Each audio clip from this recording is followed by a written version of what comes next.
Iglesia Bautista Casa de mi Padre, quien hoy también en estos momentos están a punto de recibir la palabra, y mientras ustedes oraban por mí, yo oraba por mi hermano Isaías, quien está allá a punto de compartir el mensaje de Dios a su pueblo. Es un placer, hermanos, estar aquí. Le decía yo al pastor Isaac, le decía: pastor, qué bueno que va a poder tener unos días para descansar y estar con la familia. Y me dice: pastor, voy a trabajar, voy a predicar. Pues bueno, le digo, el Señor le bendiga también, y que sea un tiempo deleitoso para usted. Hermanos, vamos a abrir la escritura en el Evangelio de San Mateo, capítulo 6, versos 9 y 13, versos 9 al 13. Sé que hoy culminaron su estudio del catecismo en la sección, su última sección del catecismo de Hércules Collins, que habla acerca del Padre Nuestro. Y hermanos, hoy quiero hablar acerca de esa última palabra que es mencionada en esta oración. Y esa palabra es la palabra amén. Pero les voy a pedir que juntos nos pongamos de pie y demos lecturas todos juntos en voz alta, para después de eso orar. Así dice la santa palabra de Dios, en el nombre del Padre, del Hijo y del Espíritu Santo. Vosotros pues oraréis así: Padre nuestro que estás en los cielos, santificado sea tu nombre. Venga tu reino, hágase tu voluntad como en el cielo, así también en la tierra. El pan nuestro de cada día, dánoslo hoy, y perdona nuestras deudas, como también nosotros perdonamos a nuestros deudores. Y no nos metas en tentación, mas líbranos del mal, porque tuyo es el reino y el poder y la gloria por todos los siglos. Amén. Padre Santo, nos acercamos al trono de la gracia, Señor, de donde fluyen todas nuestras bendiciones. La única fuente de misericordia a la cual podemos acudir eres tú, Padre, es tu trono. Venimos hoy como tu pueblo, Señor, a alabarte, a exaltarte, Señor, a tener comunión contigo. Y hoy tú, por medio de tu palabra, Señor, estás a punto de hablarnos. Prepara, oh Dios, nuestros corazones. Haz de nosotros depósitos que retengan tu palabra, y pon voluntad para obedecer esta palabra. En el nombre de Jesús, tu amado Hijo, nuestro Señor y nuestro Salvador, te lo pedimos. Amén. Pueden tomar sus lugares, hermanos.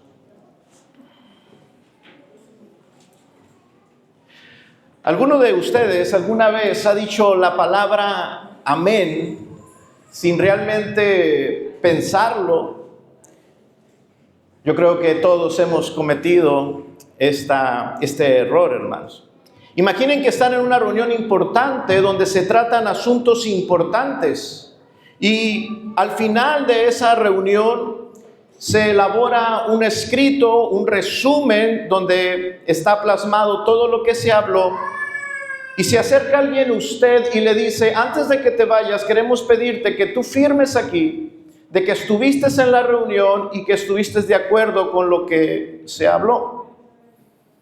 Tú sabes bien que llegaste tarde a esa reunión, y que cuando llegaste venías cansado, estabas distraído y no pusiste mucha atención en todas las cosas que te dijeron.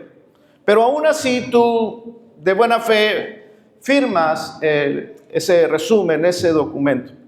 Hermanos, decir amén sin pensarlo es como firmar un contrato sin leerlo. Estás poniendo tu nombre, estás poniendo tu aprobación y estás comprometiéndote, aunque tu corazón no haya estado realmente allí. Cuando decimos amén en la oración, hermanos, en realidad estamos afirmando con nuestra fe todo aquello que se acaba de pedir.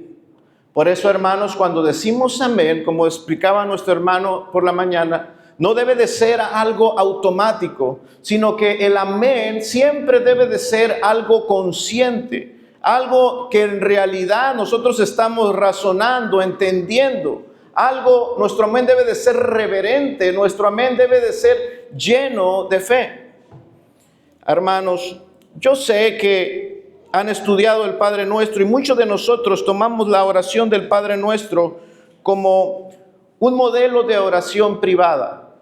Si usted ve el capítulo 6, en el versículo 6 de ese mismo capítulo, dice: mas tú cuando ores, entra en tu aposento y cerrada la puerta, ora a tu Padre que está en los cielos, y tu Padre que está en lo secreto te recompensará en público.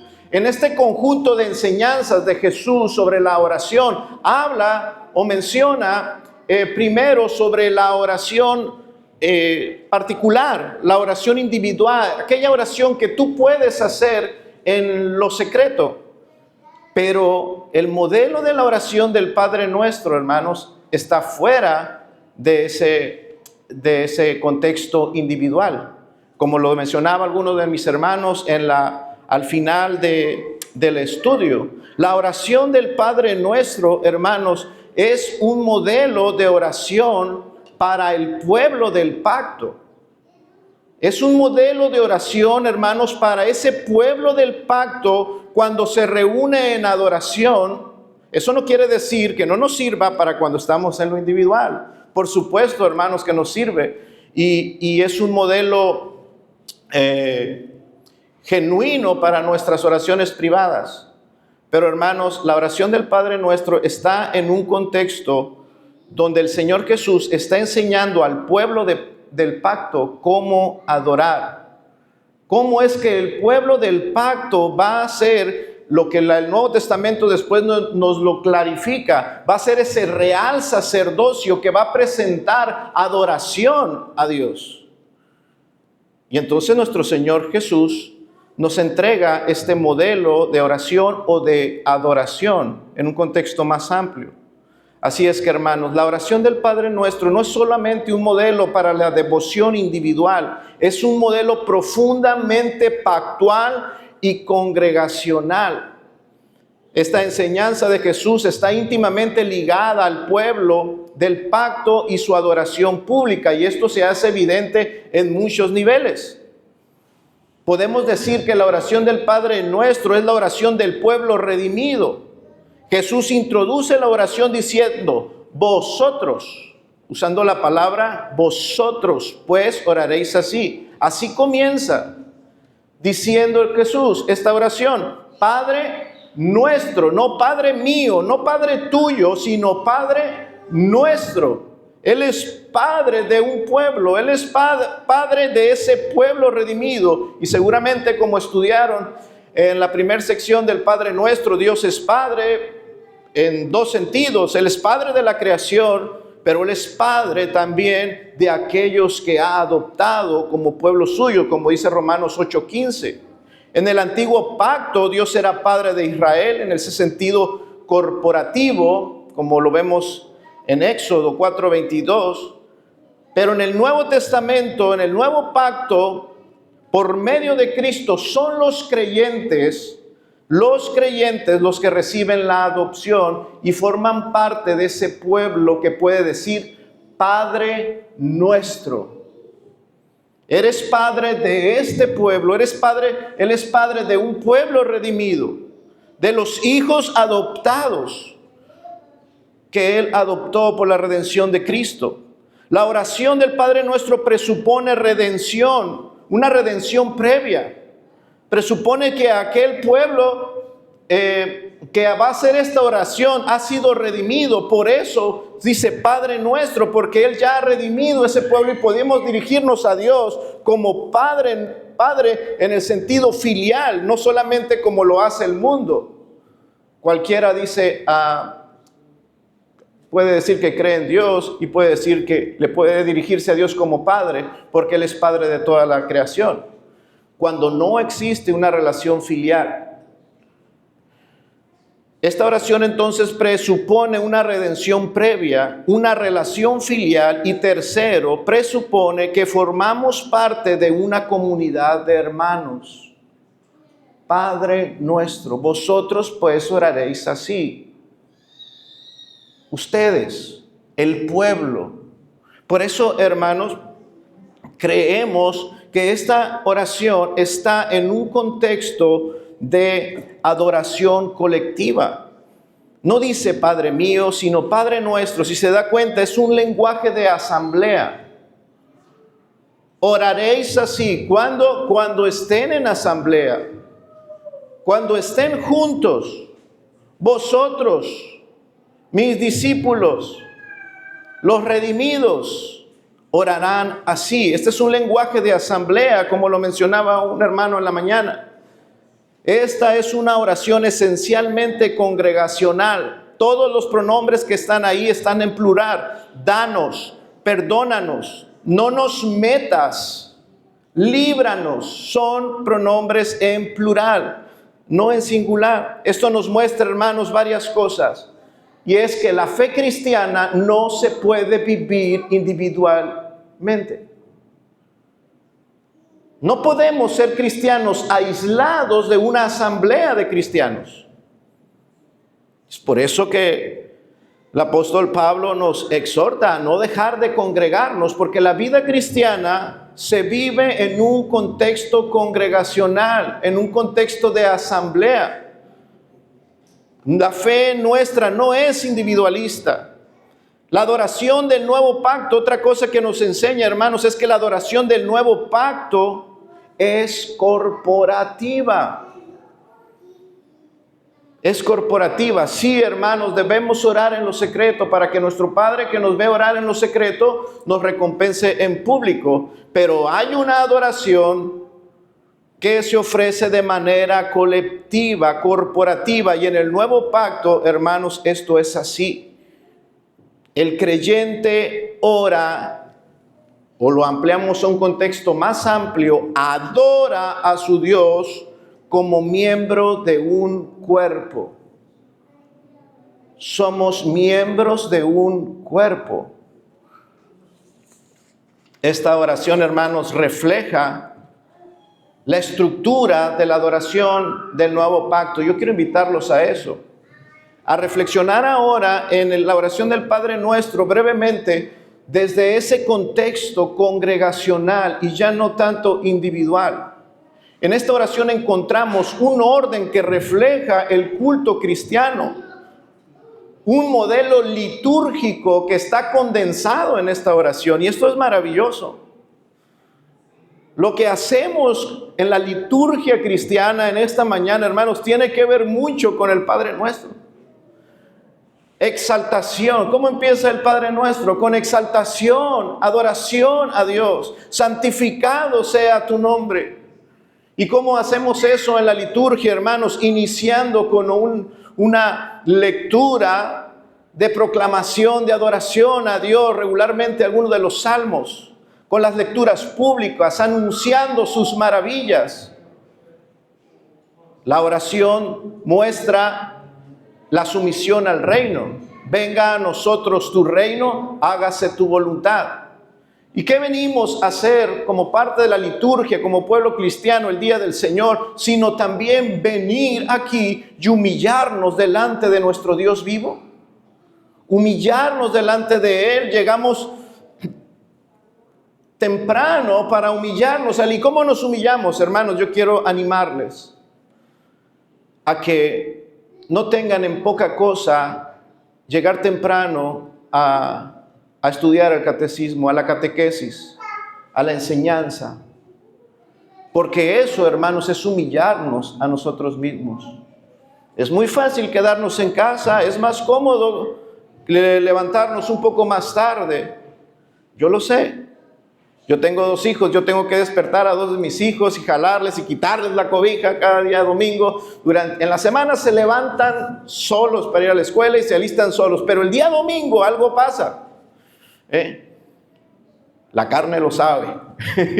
Y están hechos bolita y agarran la cobija. Y yo tengo que entrar, encender las luces, golpear la puerta, quitarles las cobijas, apagar los aires acondicionados y luchar con ellos un poco para venir y estar a tiempo, temprano, para humillarnos delante de nuestro Dios. Es más cómodo quedarnos en casa.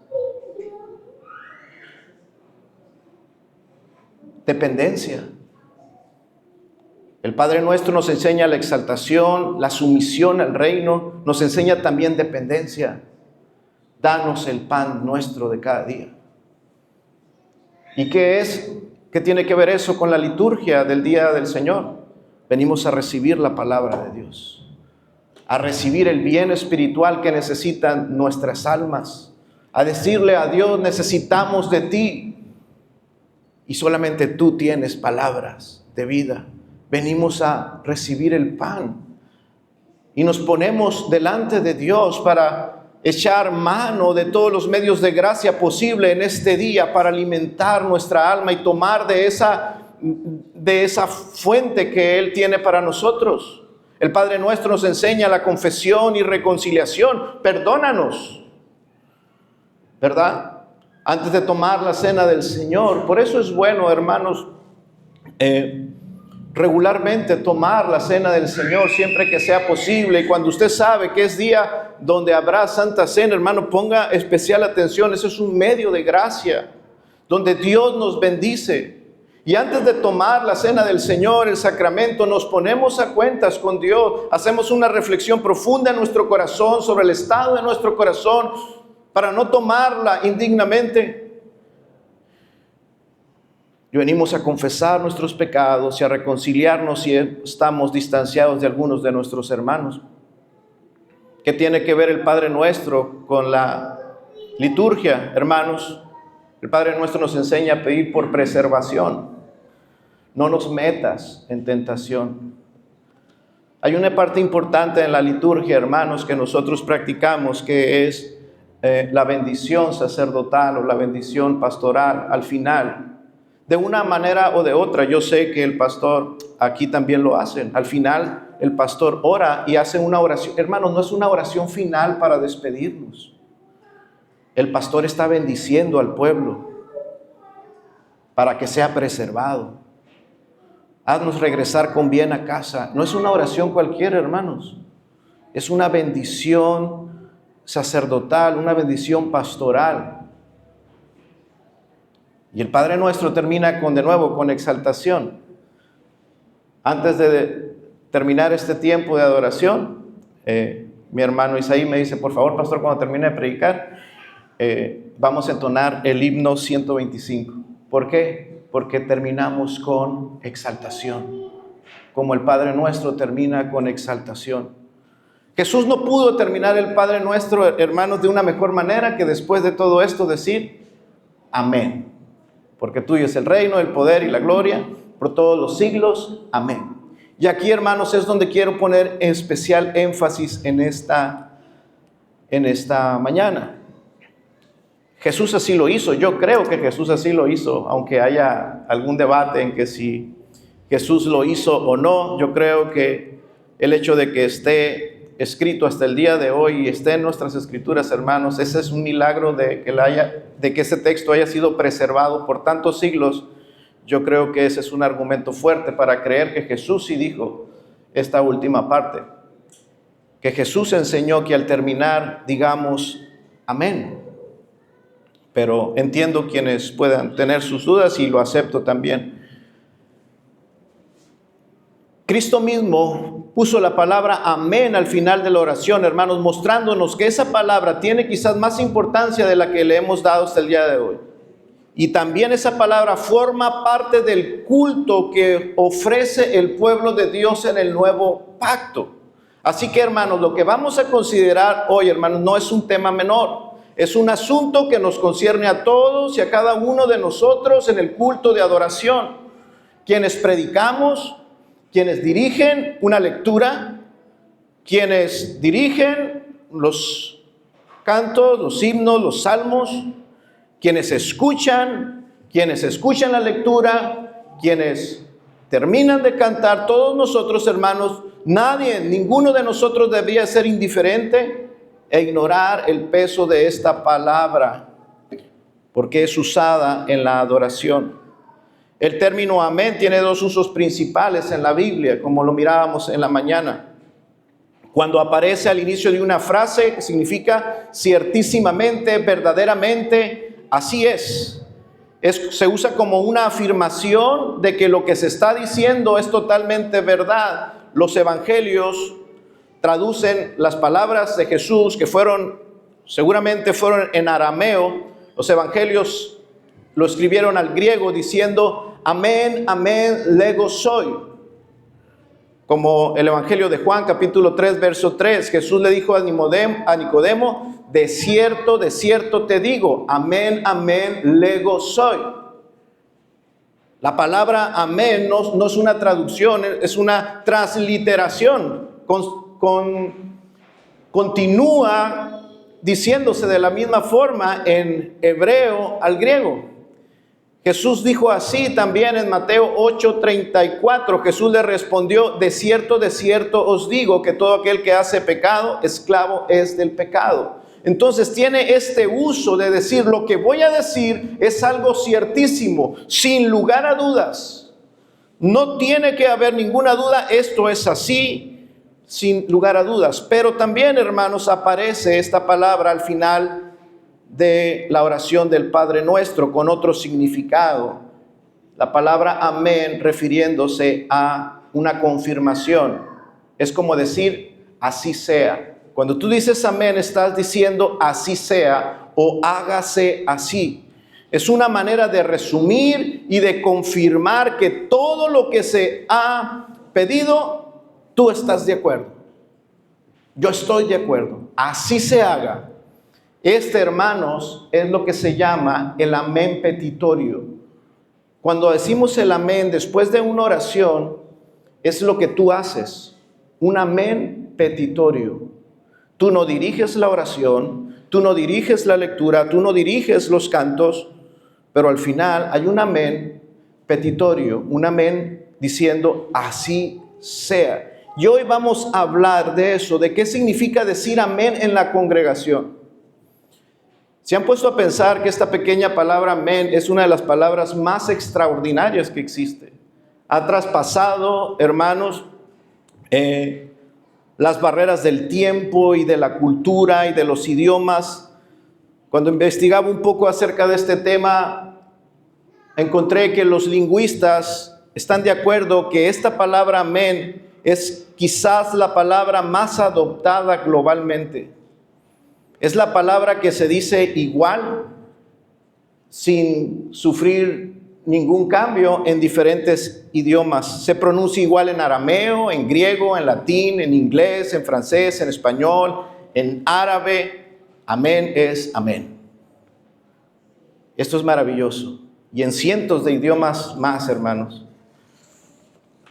Pero si queremos entender la profundidad de esta palabra, necesitamos, como lo hizo nuestro hermano brevemente en la mañana, rastrearla en las Escrituras y ver cómo se usó. Necesitamos volver atrás en el tiempo y descubrir cómo la usó el pueblo de Israel en el Antiguo Testamento, cómo es que aparece en el Nuevo Testamento. Y algo, hermanos, que quizás creo que va a ser muy edificante es ver cómo ese amén siguió resonando a través de la historia de la iglesia. Continúa hasta el día de hoy. El uso del amén en el Antiguo Testamento. ¿Dónde escuchamos por primera vez ese amén colectivo? Deuteronomio 27:15. Vayamos a la escritura. Deuteronomio 27:15 y 16. De hecho, es hasta el versículo 9. Muchas veces se repite la palabra. La primera ocasión en que aparece esta declaración colectiva, hermanos, fue en los labios de una congregación, del pueblo, la congregación del pueblo de Israel. Y este amén aparece como la respuesta activa y comprometida del pueblo de Dios a las maldiciones que pronunciaban los levitas. ¿Lo tienen ahí? Dice así la palabra: maldito el hombre que hiciere escultura o imagen de fundición, abominación a Jehová, obra de mano de artífice, y le pusiere en oculto, y todo el pueblo responderá y dirá amén. Todo el pueblo. Nadie se debe de quedar callado. En el amén congregacional nadie que forme parte del pueblo del pacto debiera de quedarse en silencio al pronunciarse los juicios de Dios, estas maldiciones. Maldito el que deshonre a su padre y a su madre, y dirá todo el pueblo. ¿Formas parte del pueblo de Dios? Ok. Todo el pueblo dirá amén. Y hay 9, hermanos, maldiciones más en los siguientes versículos donde se les pide, después de que escuchen estas maldiciones, todo el pueblo dirá amén. Porque esa es la ley de Dios.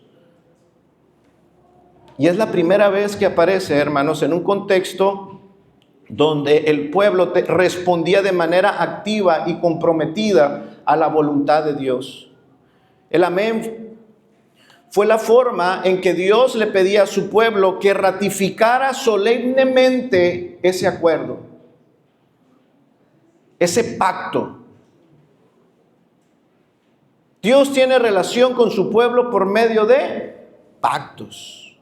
Así ha sido su voluntad, relacionarse con un pueblo a través de pactos. Y eso es lo que estamos viendo aquí. Después de cada declaración, maldito el que, todo el pueblo debía responder, amén. Amén era entonces la forma colectiva de la congregación de Israel. Esa firma que ponía el pueblo de Dios sobre los tratos con Dios.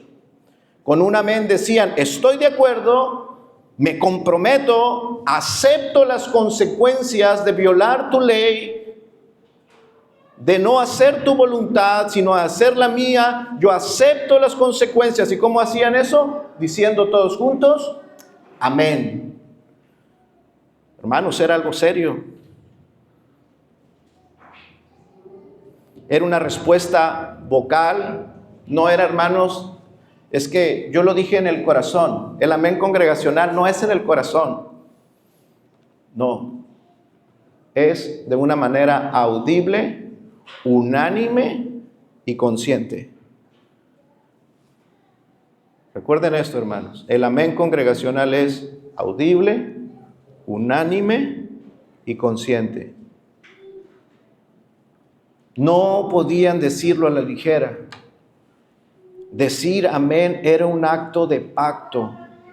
Todo Israel gritaba al unísono, amén.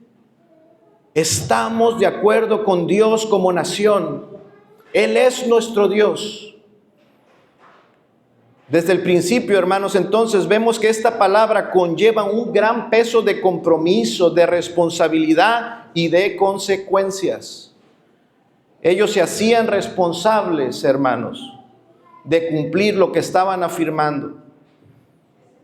Para nada, entonces, el amén en ese entonces era una exclamación vacía. No existían, hermanos, el amén like. El amén libre de compromisos. Como decimos, sin calorías. Libre de consecuencias. No existe el amén congregacional like. Cada amén congregacional, hermanos, debe de ser con un sentido profundo de lo que estamos haciendo, con una respuesta específica, hermanos, a una declaración que se ha hecho de parte de Dios. Una declaración específica, Dios hablaba claramente y el pueblo respondía claramente. Ellos sabían exactamente a qué decían amén. Ahora, hermanos, muchas veces nuestro amén se ha vuelto como que algo que funciona en piloto automático, ¿verdad? Así terminamos la oración. Amén. Oramos y como en piloto automático el amén es la colita de la oración. No, hermanos. No, hermanos, eso no es el amén. A veces lo decimos por inercia, sin procesar mentalmente las peticiones que se hicieron. Las oraciones, hermanos, congregacionales, lo que hacemos aquí, la liturgia donde requiere, las partes de la liturgia donde requiere al final un amén, no es como los reels o las publicaciones de Facebook, de Instagram, que usted está ahí tras y aquí le pica, like, le doy like. Hermanos, no. Como que hay que ponerle me gusta para que sepa el de la alabanza que aquí estuve, para que sepa el pastor que sí lo estuve escuchando. Al final, un amén, un like, cuando realmente no estuviste ahí, hermano. No, hermanos. Muchos ponen amén como si fueran publicaciones de redes sociales. Se ha dado cuenta que yo he hablado con hermanos y les he dicho, hermano, ¿por qué le dio like a esa publicación? ¿Qué publicación? Hermano, esta, mire. Ay, hermano, no sé, ni leí lo que decía. Pero como lo compartió el hermano fulano, yo le di like. Hermano, no debemos hacer eso así en la iglesia. Nosotros no decimos amén de esa misma manera, hermanos. Pero desgraciadamente muchos tratan de esa misma manera las oraciones congregacionales. Dicen amén sin saber a qué, sin meditar en lo que se están comprometiendo. Eso no debe de ser así. Tenemos el amén en el Antiguo Testamento como doxología y afirmación de la adoración. Nehemías 8:6 dice, bendijo entonces Esdras a Jehová, Dios grande. Después de que bendijo, dijo, y todo el pueblo respondió, amén, amén. Primera de Crónicas 16:7, lo leíamos en la mañana. Y en aquel día David comenzó a clamar a Jehová por mano de Asaf y sus hermanos. Bendito sea Jehová, el Dios de Israel, de eternidad en eternidad. Y después de esa adoración, después de esa doxología, todo el pueblo dijo, amén. Al final de cada canto de alabanza del rey David, hermanos, la congregación dijo amén. Un director, Esdras, David, Asaf, en estos pasajes, alguien está dirigiendo, está dando gloria a Dios por sus virtudes y sus maravillas. Y como respuesta, hermanos, la iglesia debe de responder. Esa es la participación de la congregación en la adoración. Respondemos a Dios de esa manera, exclamando a Dios, amén, de todo corazón, amén. Nosotros nos unimos a esa alabanza. Alguna de esos cantos que entonaron ahorita, hermanos, no los había escuchado. Tuve que callar y guardar silencio y escucharlos. Pero en mi corazón había un amén. Amén. En mi corazón estaba un amén. Porque no estamos aquí, hermanos, como espectadores. Somos participantes del culto a Dios. Somos el real sacerdocio. Cada uno de nosotros es un sacerdote que presenta el día del Señor alabanzas, sacrificios de alabanza a nuestro Dios. Tenemos el uso del amén en el Nuevo Testamento. Lo que vemos en el Nuevo Testamento es también un amén consciente, comprometido y lleno de significado, hermanos. Primera de Corintios 14:16. Vamos a la escritura. Hay muchos que no estuvieron en la mañana. Primera de Corintios 14:16. Por favor.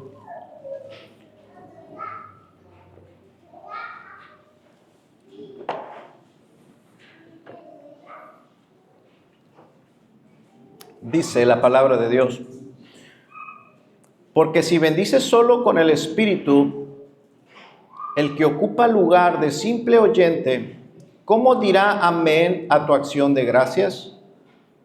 Pues no sabe lo que has dicho. ¿Cómo va a decir amén si no lo pudo razonar? ¿Cómo lo va a decir si no lo pudo entender? Este pasaje nos muestra algo muy importante, hermanos, y es que en las iglesias apostólicas estaba la costumbre que cuando el que dirigía la oración o la alabanza terminaba, toda la congregación respondía con un amén. Y esta es la evidencia. El apóstol dice, ¿cómo va a responder con un amén si no sabe lo que estás diciendo? Una práctica, hermanos, que no se limitaba a los creyentes judíos, porque ellos en las sinagogas claramente ya practicaban la palabra amén en las sinagogas. Pero lo vemos nosotros que también esto se practicaba en las iglesias de los gentiles, como en la de Corinto. El uso del amén congregacional. Y lo más importante, hermanos, que tenía el respaldo apostólico. Nuestro pasaje nos muestra que el apóstol Pablo da por sentado que existía el amén congregacional. En otras palabras, hermanos, el amén congregacional en el Nuevo Testamento no era un simple hábito cultural judío que quedó reservado para el Antiguo Testamento. El amén es parte de la liturgia de la iglesia cristiana. En resumen, hermanos, ya vimos que el amén fue una parte esencial en la adoración de Israel y que está presente en la iglesia apostólica, en los tiempos apostólicos. Ahora, vale la pena preguntarnos qué pasó después. ¿Cómo es que lo entendió y lo practicó la iglesia a través de los siglos? A lo largo, hermanos, de los siglos, el pueblo de Dios ha seguido usando esta pequeña palabra de fe. Los padres de la iglesia testificaron sobre el amén congregacional. Y decían los padres de la iglesia, después de los apóstoles, que el amén congregacional sonaba como un trueno en las congregaciones. Justino Mártir, uno de los más conocidos cristianos, defensores de la fe cristiana del segundo siglo, en una de sus obras dejó escrito lo siguiente: después de que el obispo termina la oración de acción de gracias para recibir la Santa Cena, todo el pueblo presente responde diciendo amén. Amén es una palabra hebrea que significa así sea. Juan Crisóstomo, obispo de Constantinopla en el siglo IV, en su predicación a 1 Corintios 14, dijo: cuando tú dices amén, lo estás diciendo con el corazón.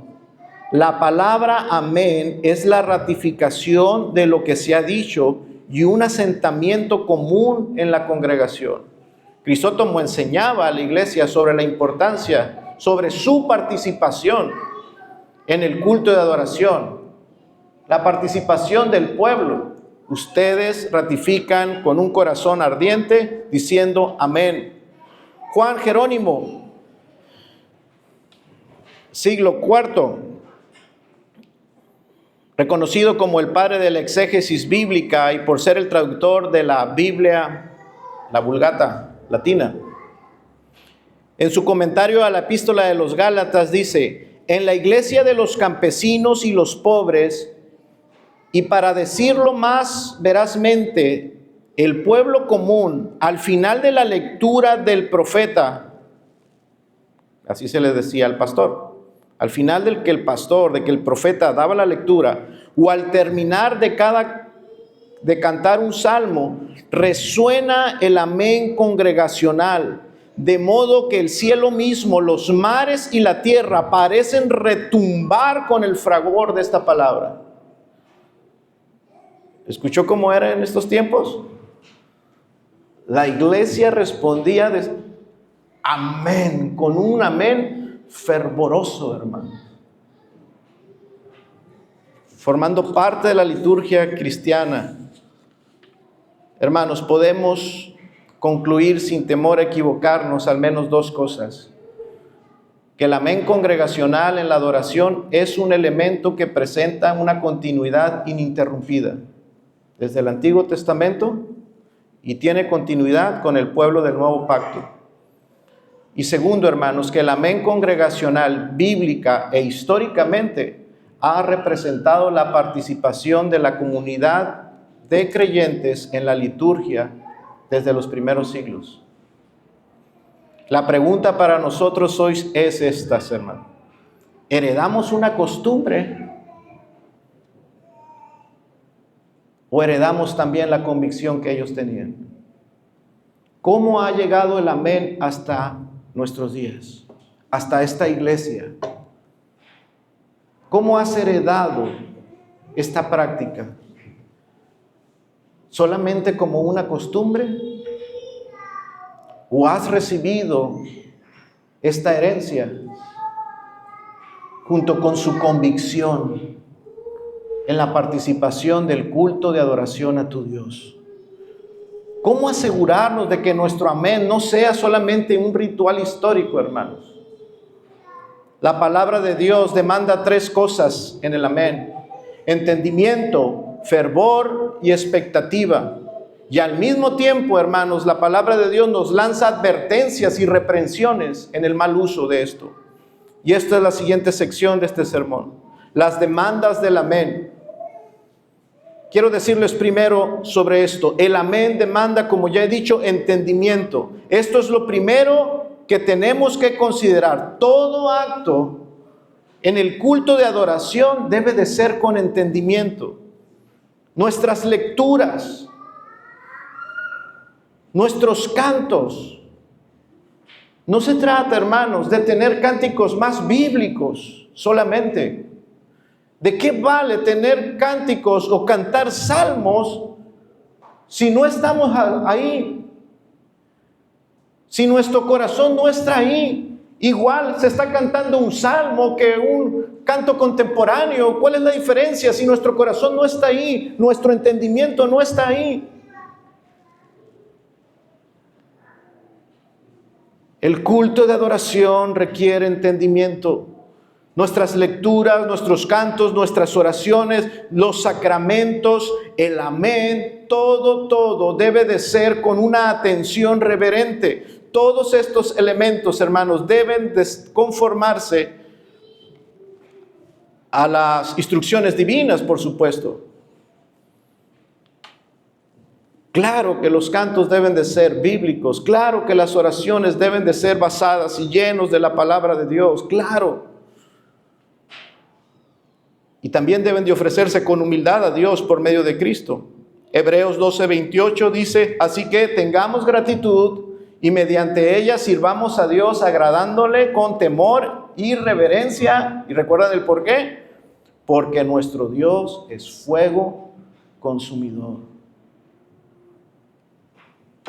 Cada parte del culto público debe realizarse con entendimiento. Segundo, el amén debe demandar fervor. Romanos 12:11.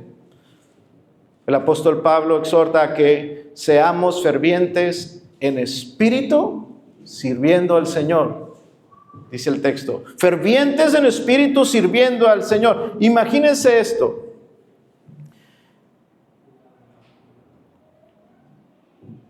¿De qué sirve resumir toda la oración del Padre Nuestro y decir amén con nuestros labios si nuestro corazón no estuvo presente en ninguna de las peticiones? Si no nos acercamos a Dios con el fervor de alguien necesitado, hermanos, de alguien que está pidiendo algo valioso, si no tenemos entendimiento, por eso, hermanos, es importante la catequesis, el catecismo, la enseñanza, para entender qué estamos haciendo, qué estamos pidiendo. Es muy difícil poder tener fervor en la ignorancia. Cuando no sabemos, hermanos, qué tanta necesidad tenemos de Dios, ¿cómo nos acercamos a Dios? Si yo no sé qué tanta necesidad tengo de Dios, yo me puedo acercar a Dios entonces de manera despreocupada. Mi mente puede estar divagando. Pero cuando hay entendimiento, hermanos, hay fervor, porque el entendimiento te muestra tu condición y lo necesitado que estás.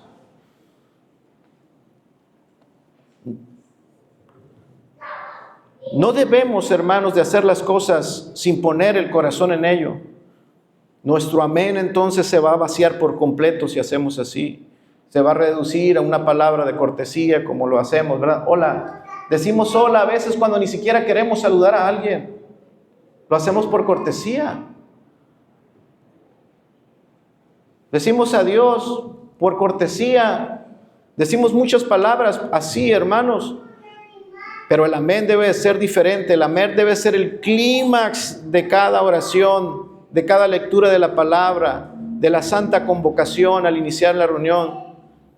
Martín Lutero dijo, si sientes el amén en el corazón, si lo sientes, y él le da la gloria a Dios, dice, es porque Dios lo ha puesto ahí.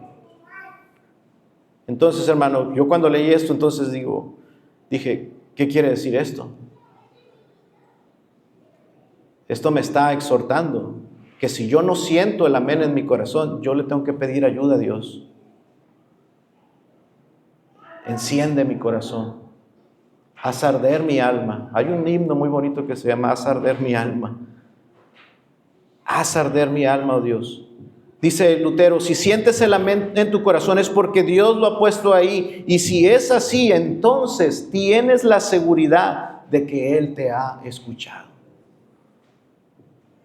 El amén, hermano, si se hace sin fervor, es porque ahí no existe una conciencia de verdadera necesidad y se vuelve un ritual frío. Donde hay conciencia de necesidad, donde hay conciencia de necesidad de misericordia, de gracia, hermanos, va a haber fervor. ¿De dónde sacamos fuerza para orar con ese fervor? ¿Cuál es el combustible? Yo necesito combustible para encender mi alma. Y ese combustible, hermanos, es la fe. El combustible es la fe, la confianza, la expectativa de que Dios me está escuchando. El amén, esto me lleva a mi siguiente punto, hermanos. El amén demanda una fe expectante. Si el conocimiento de nuestra necesidad nos va a ayudar a decir amén con fervor, el conocimiento de la misericordia de Dios, el conocimiento de que Él tiene gracia para mí, de que Él es el que enciende mi corazón, de que no soy yo, de que no hay poder en mí y que dependo de Él y que Él es misericordioso y quiere, tiene voluntad, como decía mi hermano en la mañana, quiere y puede responder mi oración. El saber eso, hermanos, esa fe expectante va a llenar mi amén de fervor. No adoramos a un Dios malhumorado, no nos dirigimos a Dios en súplicas, a un Dios tacaño. El Padre nos dice, Él se llama a sí mismo Padre nuestro. Él se reveló como Padre nuestro. Hay un pasaje donde Dios se revela como Padre de misericordias. ¿Tienes expectativa en eso? Que yo me acerco a Dios y le digo, amén, oh Dios. Yo ratifico que tu ley es santa, es perfecta. Yo me pongo debajo de esa ley y acepto las consecuencias, oh Dios, pero también tengo una fe expectante de que tú tienes gracia, tú tienes misericordia y de que mis necesidades pueden ser suplidas por ti porque eres Dios sabio y todopoderoso. Y a su tiempo y a tu forma, Señor, tú me responderás.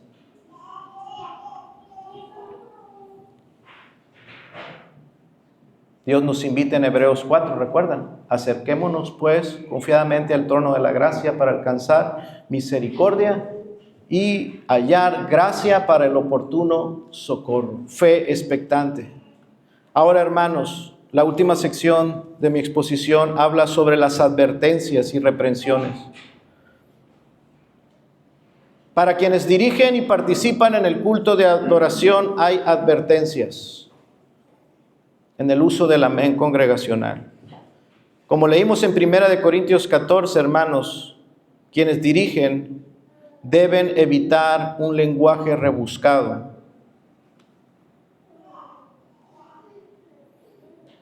Cuando oramos en voz alta, No estamos dando un discurso para impresionar a nadie. ¿Cómo dirán amén si no saben qué es la kenosis? Si no saben todas las palabras griegas que has mencionado, todos los términos, ¿cómo dirán amén? Hermanos, debemos de evitar en la medida de lo posible el lenguaje rebuscado. Si la gente no entiende lo que estamos diciendo, ¿cómo van a poder decir amén en su corazón? Dios nos impresiona de nuestro vocabulario teológico. Dios ve el corazón. Usar un lenguaje complicado para sonar más espiritual, incluso, hermanos, es algo que Dios detesta. La oración, hermanos, es un momento, hermanos, no hay nada más humilde que la oración. Cuando oramos, lo debemos hacer con humildad. No es una oportunidad para lucir cuanto yo sé cuando estamos dirigiendo una oración. Y este es un peligro real para todos, hermanos. Tenemos que vigilar nuestro corazón constantemente. ¿Qué deseo me motiva más al orar? ¿Qué deseo me motiva más al estar frente a ustedes? El que dirige, el que canta, el que da la lectura. El hermano en la mañana decía, debe de ser la gloria de Dios. Y no debemos usar el lenguaje en la conducción de la liturgia, hermanos, para impresionar a nadie, sino, hermanos, para darle la gloria a Dios y que el pueblo, recuerden, todos juntos, toda la congregación, digamos un amén al Señor en adoración.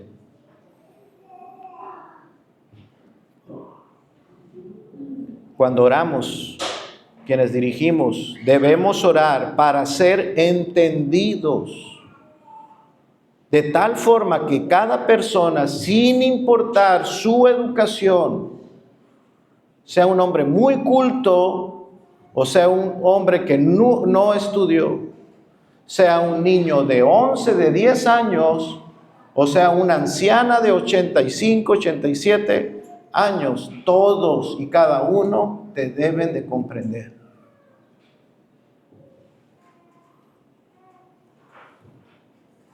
Eso es un reto, un desafío, pero es para la gloria de Dios. El deseo más profundo de cada uno de quienes dirigimos debe de ser lograr un amén congregacional que realmente se eleve al trono de Dios de todo corazón y con entendimiento.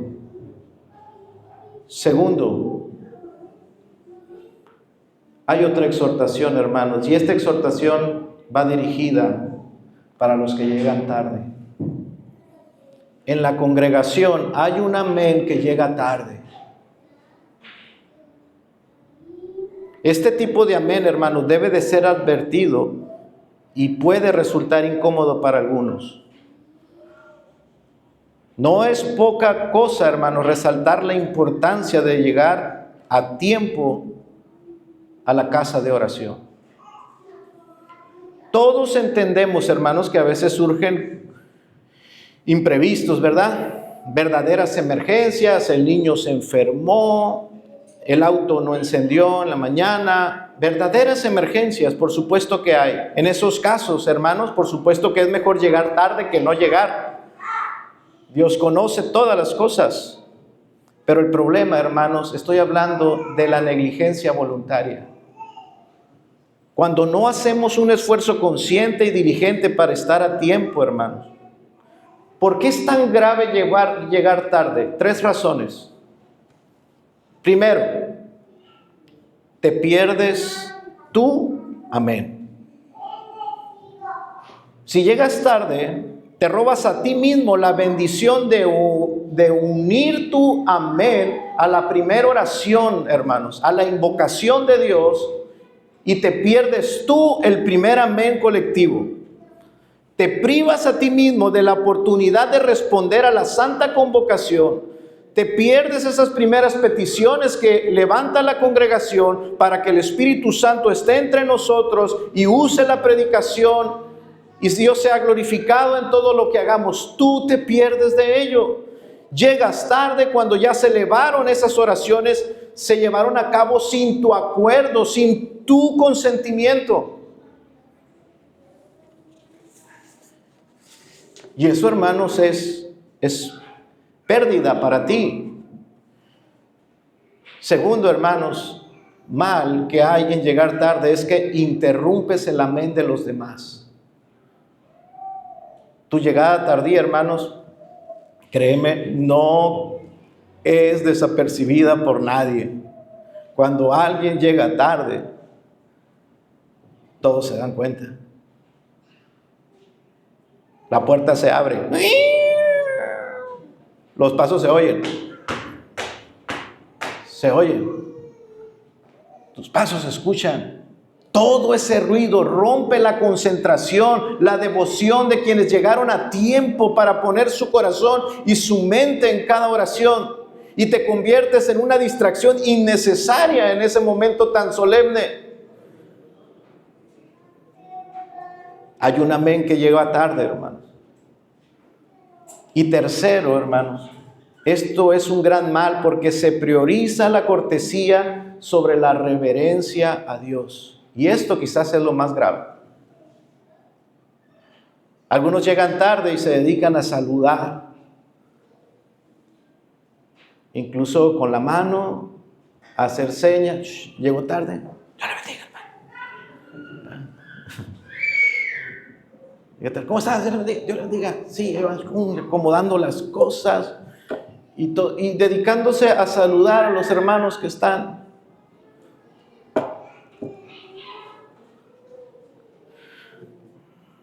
Están profanando, hermanos, el momento de adoración.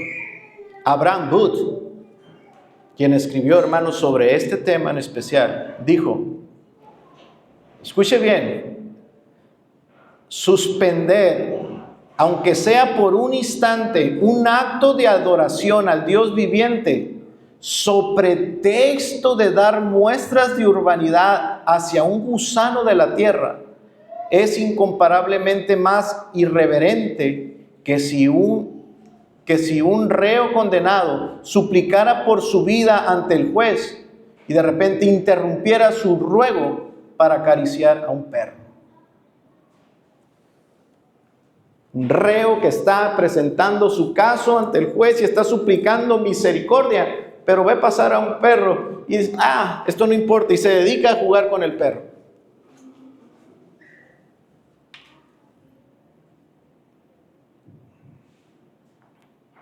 No está por demás decir, hermanos, que cuando una persona,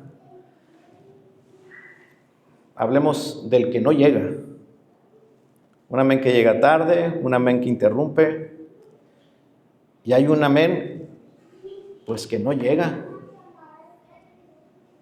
Un hermano, un miembro del pueblo del pacto, que decidió quedarse en su casa.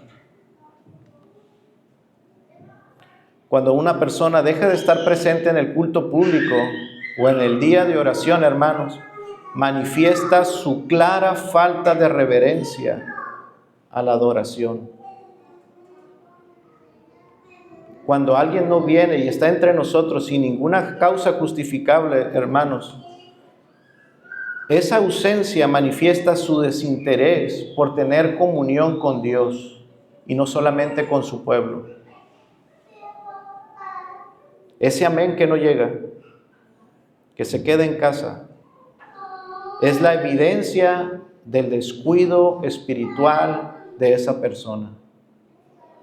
Quedarse en casa cuando el pueblo de Dios está en comunión con Dios, hermano, es una evidencia de una terrible frialdad y un pecado que debe de ser atendido y corregido. ¿Qué vengo yo solamente a decir amén? Hermano, no solamente, espero que todos hayamos en esta mañana visto la riqueza en esta pequeña palabra, cuando la decimos todos juntos como el pueblo de sacerdotes que somos. quienes estamos aquí dirigiendo, hermanos, no somos más ni mejores que ustedes. Todos juntos adoremos a nuestro Dios con un corazón ferviente. Como se prepara el predicador para venir y exponer la palabra por horas y horas, días. Los hermanos que dirigen en oración para estar aquí dirigiendo, hermanos, ustedes también. Recuerden, son sacerdotes, son real sacerdocio, son la nación santa de Dios, que venimos en este día en especial a presentar ofrendas, sacrificios de alabanza a nuestro Dios. Y su amén no es poca cosa. Que su amén, hermanos, yo ruego al Señor que el amén de esta iglesia cada vez sea más, con más convicción, con más fervor, con más entendimiento, para la gloria de nuestro Dios Padre. Amén. Oremos, hermanos. Padre, tú que estás en el cielo rodeado de gloria, de majestad, alrededor tuyo hay miríadas y miríadas de ángeles adorándote, oh Dios.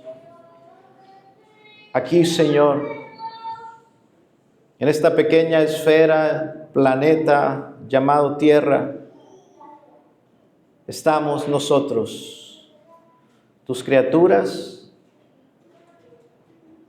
y entre tus criaturas, oh Dios, está un pequeño pueblo